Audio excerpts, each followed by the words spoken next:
otsas ja leidsin siimi. Nüüd me paneme need siia purgi sisse ja siis saan neid talvel süüa. Kui seened on purgis, mis me siis teeme? Paneme selle marinaadi kuumu siia peale ja siis paneme kaane. Well, folks, it's time to kick it old school. So you can feel cool. You listen to me, baby. Baby. Yeah.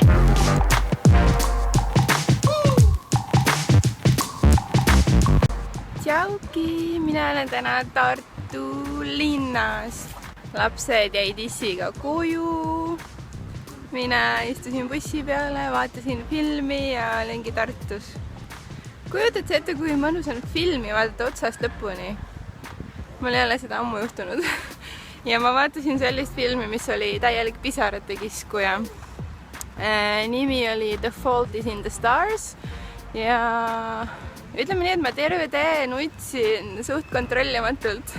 Ma lugesin reviewdest juba, et see on selline pisarakiskuja film, aga ma mõtlesin, et ei ole hullu, et ma suudan küll talitseda ennast seal bussis, et teiste ees väga nutma ei hakkaks. Aga jah, nutsin nagu väike beebi seal, see on nii hea film, ma soovitan kõikidele. Võtame sõbranna ja tehke filmiõhtu ja vaadake The Fault is in the Starsi. Sofi, kuule, räägi nüüd, mismoodi me õuna saime praegu? Nii, et Emmi tahab mulle õunard, aga ma ei saa roolis süüa. Ühesõnaga, üks onukene, vanaema siukene, kõndis mööda meist ja siis tal oli seljakott, oli õunu täis. Ja siis ta pakkus, et kuule, kas te õunu sööte? Ja siis loomulikult sööme ja saime kõige käest kotikese hästi magusaid õunu. Mismoodi näeb välja situatsioon, kus lapsed ütlevad eelnevalt, ja lähme õue ja lähme rattaga sõitma ja kõiksugu asju tegema, eks ju. Ja siis mismoodi see lõpuks välja näeb? Niimoodi näeb välja, et issi lükkab vähemalt ühte ratast ja lisaks praegu me läksime õue, eks ju, ja siin oli niisugune situatsioon, kus ma ütlesin Sofile, et lähme sinna poole. Sofi ütles, et ei, me läheme sinna poole. Ja siis Emmi oli mul siin ratta peal, tõusis püsti ratta peale ja siis hakkas hüppama ratta pealt maha. Ja kukkus niimoodi, et kukkus näoga vastu asfalti. Aga kui te nüüd Emmit vaatate siin, näe, Emmi, vaata siia korra, lehvita ka kuule, siis tegelikult ei ole tal hullu praegu mitte midagi, natukene verd tuli ninnust, aga nüüd on korras juba, on ju korras Emmikene. Ja lehvitab. Sofi tuleb ka või? Lehvitama või? No, lehvita ka, mis teed?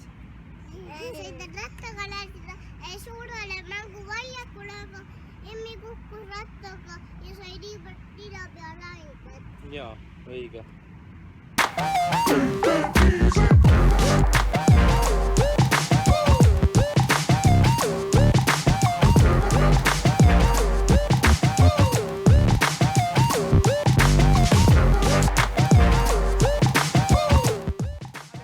Tartus olen, eks. Tulin oma kallile sõbrannale külla siia lihtsalt lobisema, sest jah, pole ammu näinud. Ja nüüd, kui lapsed, meil pole ühtegi beebit enam kodus, kõik on juba piisavalt vanad, et saavad ilma minuta ilusti hakkama. Ja siuke nagu uus vabadus on peale tulnud, ma saan minna, kui ma tahan. See on nii lahe. Ja ma loodan, et ma saan varsti uuesti tulla, varsti uuesti bussiga sõita, sest bussisõit on nii mõnus tänapäeval. Käsi väsib ära. Ma olen selle väikse 2-päevase pausi eest ikka paganama tänulik ka issile. Kui sa korraks saad oma tavalisest keskkonnast ära, siis mulle see mõjub alati sellise energialaksuga, et mul on uusi mõtteid, uusi ideid, uut energiat laste jaoks ja iseenda jaoks.